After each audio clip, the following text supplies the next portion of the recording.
Hello, everyone, and thank you for joining us today. I'm thrilled to introduce two incredible individuals who are leading the fight against the sixth mass extinction. Dr. Robin Ganzert, President and CEO of American Humane Society, is an esteemed advocate for animal welfare and is transforming how we protect animals. She is also the executive producer of Escape from Extinction Rewilding. Joining her is Matt Brady, the director of Escape from Extinction Rewilding, whose creative work continues to shed light on important stories, including those that highlight the urgent need for environmental change. Today, we'll be discussing Escape from Extinction Rewilding and the work both of our guests are doing to make a lasting impact on our planet. Please join me in welcoming Dr. Robin Ganzert and Matt Brady. Dr. Ganzert, Escape from Extinction Rewilding focuses on how rewilding combats the sixth mass extinction. I know your organization is doing a lot of rewilding projects. Can you share some of those with us? Absolutely. And when I think about the term rewilding, the reason this film is so important is because we had to introduce the term to so many who want to be environmental warriors, warriors for the animals. But we have to understand the complex nature that what we're facing. And at Global Humane Society, we are working on action-oriented projects this very day. For example, I'm so excited to share that we're opening up our very first preserve. It's in the Eastern Cape in South Africa. It is a glorious plot of land that's part of other like-minded landowners. And what we're doing together in this beautiful preserve is we're cutting down the fences. And we're going to celebrate the reintroduction of white and black rhino for the first time in more than 200 years on this land. This preserve is very special because, as we talk about in the movie, there are biomes that have different animals in them. And Matt and I in the movie, we wanted to showcase where animals are in our own backyard, either here in the UK or certainly in Africa, parts of Africa, and they're different. So what I love about this place, this preserve we're working on in South Africa, is it represents 7 of the 9 biomes. So can you imagine the different species we're going to be able to reintroduce and to rehabilitate and to rewild and, importantly, recuperate the earth? Because that's what I feel a driving and urgent need to do, is to recuperate the earth from the harm that man has done. Yeah, that's such impactful work. And you clearly have so much passion. Now, Matt, for you as a film producer, what called you to this project? Well, this is a sequel, and so that's the thing that was really exciting. We actually had UK's own Helen Mirren narrate our first film, and it was really about the hard work that zoos and aquariums are doing to save animals from extinction. And Dr. Ganzert brought me this idea of how do we tell the story of all the great work zoos are doing. We heard horrible stories about what bad things are happening at zoos, but people really weren't shining a light on the good work that's happening at zoos. So that was really the story behind our first film. And the second film, we really wanted to take that a little bit further. Like you go to the zoo and you read a little bit about the projects they're doing in the wild, but you don't really get to see what's happening in the wild. So we really wanted to tell the story of what's happening in the wild. Robin had been to Africa on a trip, and she went to Rwanda, and she wanted to tell the story of what's happening in Rwanda.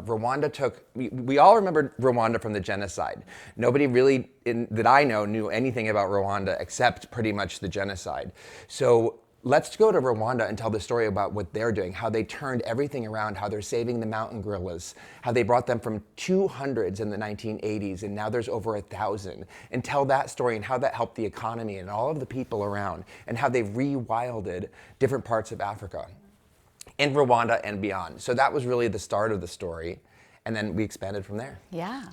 And can you talk a little bit more about the storytelling process and how not only is this film educating, but it's also entertaining? And how did that work for you? Well, as Robin said earlier, the word rewilding is kind of new. And actually, when I would type it up on documents, it comes up as a spelling mistake because it's like literally such a new word and such a new concept that it's not even around yet. And we really wanted to tell a story, different stories in different ecosystems. So we started with Rwanda and how fascinating that was, but then we wanted to tell stories about rewilding from the other perspective. You know, in Australia, rewilding is almost exactly the opposite. It's about removing invasive species. We talk about Colombia. Pablo Escobar had 3 hippos that escaped, and now there's thousands, as you saw in the movie. So it's like, that's a really complicated issue. What do you do with 1,000 hippos? In Ghana, hippos are on the verge of extinction. And in Colombia, there's too many. So, I mean, even one is too many there because they're not a native species. So telling all these different stories I thought was really interesting because rewilding just means so many different things for so many different places. Right. Yep. And so with that, since the film has been released, have there been more updates or has there been an impact that you've seen from this film? I'll go with you first. Oh my gosh, we're so excited about the impact. Again, Matt and I have worked together now on 2 projects, getting ready to launch our 3rd in the series of Escape from Extinction. We're so excited about that formal announcement very, very soon. But when we think about success stories, there's multiple fronts to which you can measure the success of a documentary film. A documentary film should inspire, it should cause you to act, cause you to want to engage with a community, with a society, to make a change. And so what we have seen through this platform of Escape from Extinction, particularly Escape from Extinction Rewilding, is the interest with policymakers. Can you believe that this film that we created on very complex issues facing the animals and the biodiversity crisis has now been seen before halls of Congress? I premiered the film. Matt, you remember this, how exciting this was, before the U.S. Congress. And so we were able to showcase policymakers in the U.S. Congress. It's also had a premiere before the EU Parliament and before the UK Parliament. And we look at taking this film around the world, not only in theaters and through streaming for the general public, but importantly, deliver it to policymakers so that we can see action through public policy. And our public policy today, and I know Matt believes this tremendously, must be well informed. And it must be well informed about the complexities of having animals being rewilded. It's not as easy, and our film showcases the sophisticated tools available, but importantly, those complex and sometimes, I dare say, even moral and ethical issues of what we do. But we have to be their voice. And what we have to do through this platform of films, these documentary films, is to showcase our voice for the animals rooted in solid science to policymakers. So huge victories from that standpoint, and it will continue. Yeah, and congratulations, by the way, on the film's success. Thank you. I think Robin's talking about the big victories, and there have been a lot of them, but even the fun thing about rewilding is even the small victories are so huge. And right here in the UK, or in the United Kingdom, they rewilded beavers. Beavers have not been in London for 400 years, and they actually have a population of beavers now that is growing since we made the film. And it's really fun to look at the film. It hasn't even been out that long, and look back, and there's already success stories just from as recently as when our film came out. And if you look at our first film, we talk about land bridges and connecting ecosystems and how difficult that is with freeways and trains and everything disconnecting our habitats. And in my own backyard in Los Angeles, the wildlife bridge is almost done. And we just show it in a sketch in the first film, and now it's going to be complete in the next year, I think. So that's a really exciting milestone. Just in the news just the other day in the Czech Republic, they were trying to build a dam. And in 2 days, beavers built a dam and saved the economy $1.2 million. So it's not just an environmental thing and, oh, this is right, we should save animals. This is an economic thing. Rwanda is thriving because of tourism and ecotourism. And, you know, look, we just saved, the beavers just saved the Czech Republic $1.2 million. They can put that as other things. It's incredible. So let's work with our animals as an asset. Right. instead of treating them like a hindrance. And there's ecological victories too, and biological success stories with that of animals we saw. Jaziri, she just had our first calf. Yeah. So in the film we introduced this incredible rhino that helped to bring back this incredible species to Rwanda. And we just learned that the wonderful creature had a baby, doing well, and that's all about that continued contributions. Telling these stories. There's no one who does it better than Matt Brady, an incredible documentary director and filmmaker, and one who can really see these stories rooted in science and then make them touch your heart. And so it takes a story maker, a filmmaker such as Matt, to bring these stories alive in such a powerful way. And that allows us to reach new audiences so they understand the importance of the beaver and the rhino and even the bandicoot. Yeah. That's great. And going back to your storytelling, there definitely is a tone of urgency. So it's all about rewilding, but there is this underlying tone of urgency throughout. So with that, what does the future of rewilding look like, and what does success look like to both of you? Well, I think, I just saw a stat that 25% of of Europe has the ability to be rewilded. So there are huge pieces, we kind of think in our head like there's no land left, there's no land left. There's really no wild left, but there is land. So there are all of these wonderful places. There's plenty of stories coming out of the UK where it's like we had this farm that doesn't make sense anymore for various reasons, and now we can rewild it. So 25% of Europe. And can you imagine what that would do for just everything, for creating oxygen, for creating safe spaces for animals, for creating education spaces for kids to learn and be the next generation of conservation scientists. And there's just a lot of hope out there. And that was one thing that was really important to Robin that we put in the film. Is like, we want to end with hope. And you hear these stories, and as we say in the film, it's doom and gloom. And it is. Everything in the news is just, this is terrible, and this is terrible, and this is terrible. But there are a lot of stories of hope. And, 5 beavers today, if we do this video again in a year, it's going to be 25 beavers, and then it'll be 50 beavers. And those are creating wetlands and habitats. And there's just so many stories like that happening.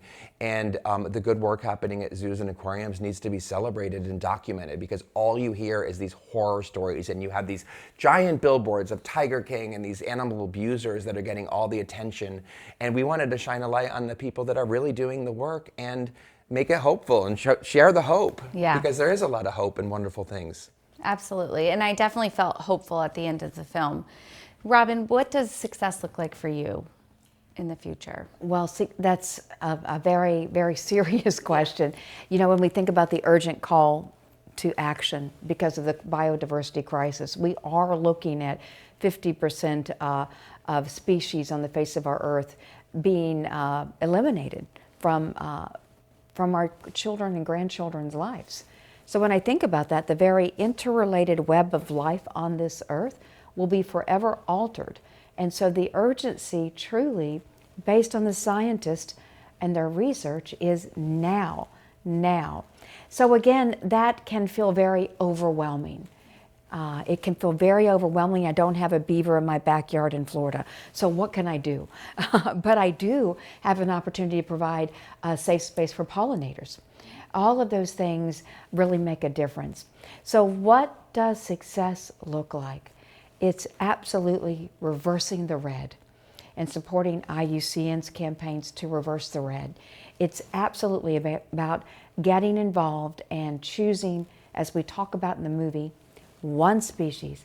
If the billions of people on Earth would all choose just one of the millions that are subject to extinction, we can and see huge momentum and huge change.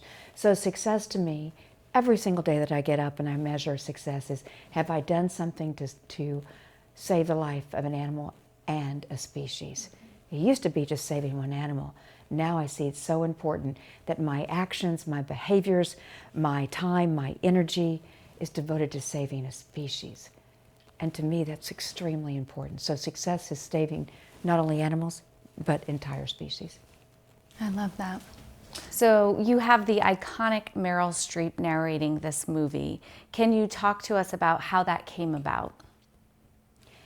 Well, I had the dream of Meryl Streep right before my very eyes. I'm an Explorers Club member, and I was at the annual Explorers Club Gala in New York City, and it's an esteemed gathering of people who are quite adventuresome.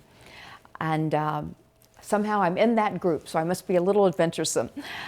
In the opening was Meryl Streep, and she was talking about her love for exploration and her love for the earth. And that very night, I texted my good friend Matt, and I said, let's get Meryl Streep to be the narrator of From Extinction Rewilding. We already had Dame Helen Mirren launch the first movie, our creative product and endeavor, and to have the opportunity to engage with Meryl Streep would be just so exciting as well. So, Matt, how did we get Meryl? So I know Meryl's agent, and I reached out, and of course it was the SAG strike, so there was absolutely no talking to any actors at any point. So he said, call me when the strike's over. So I called when the strike was over, and I couldn't believe it. She said yes right away.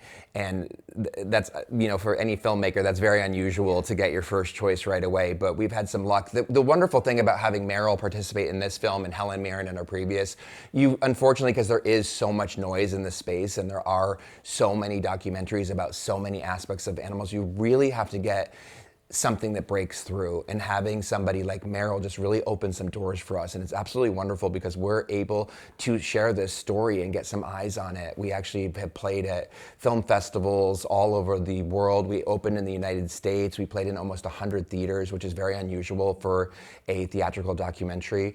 We're opening in other places. Our first film played in theaters in Russia. It played in the United Kingdom. It played in Australia in theaters. So this is very unusual for a doc, and it's because of this great story, but also these great narrators that lend their name and their voice to help us spread this message, and it's a wonderful thing. So we're very happy we got Meryl, and we're very happy to have Helen Mirren in the previous film, and it just opens a lot of doors for us.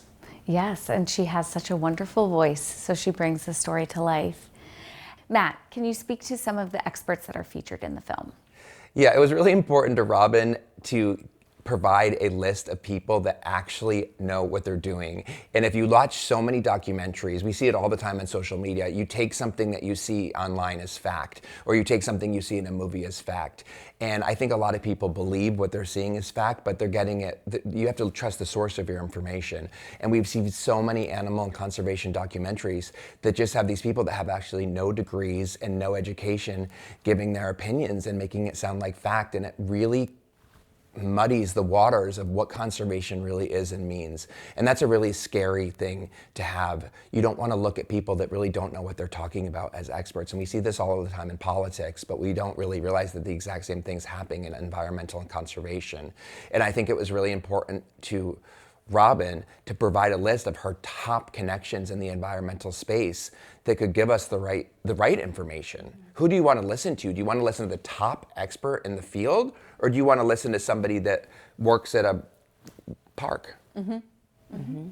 Very important, and thank you, Matt, for bringing that up.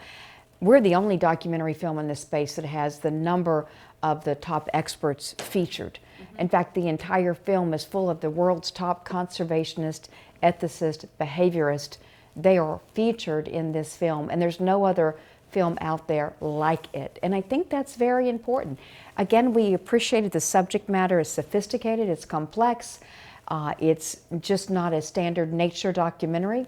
It is talking about solutions for the biodiversity crisis. And for solutions and to drive effective public policy, we must look to those experts who have the credentials and the experience.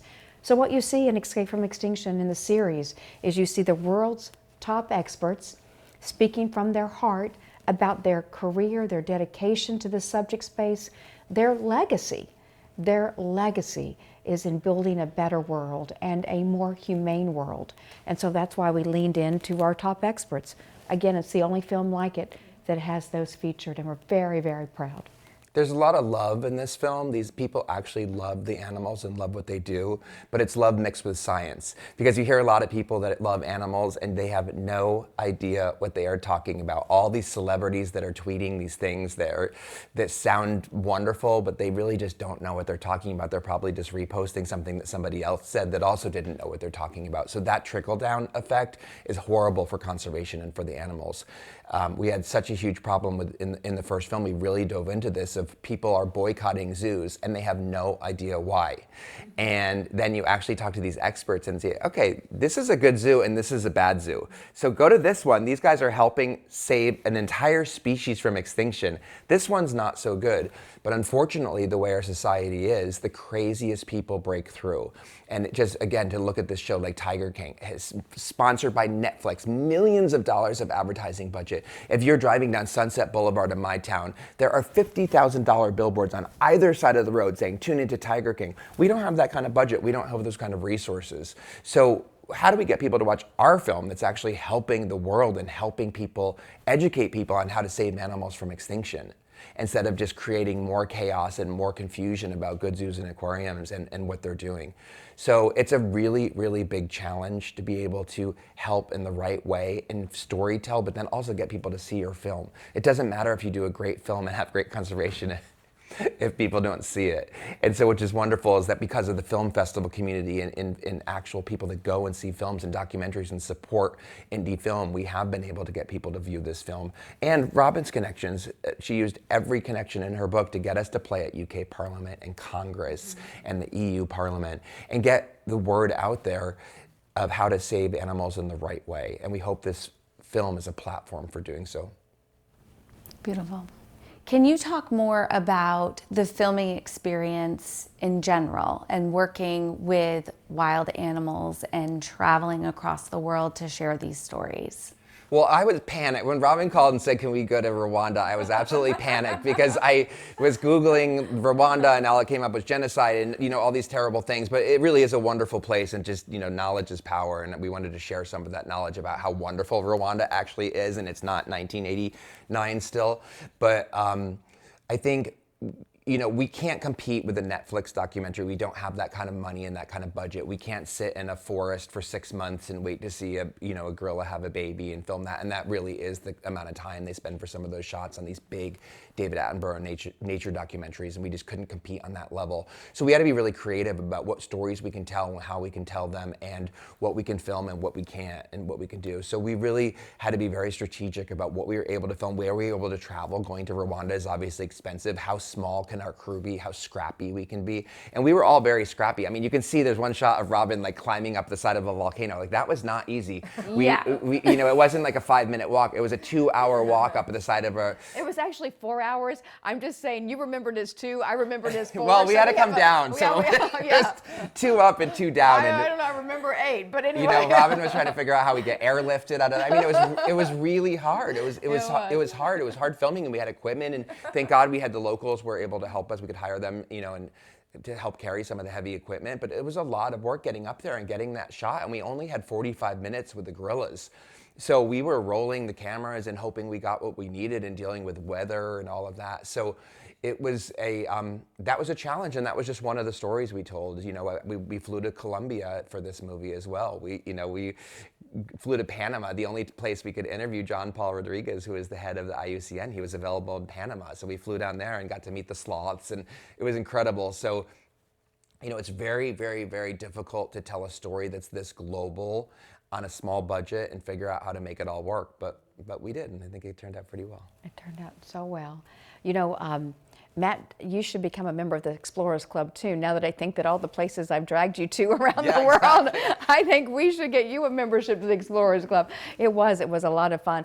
But what's so important is when you come from an advocacy position, where so many advocacy positions in terms of translating that to a documentary to reach even more audiences for the amplification of the outcomes you wish to achieve, they miss because they don't have a great storyteller.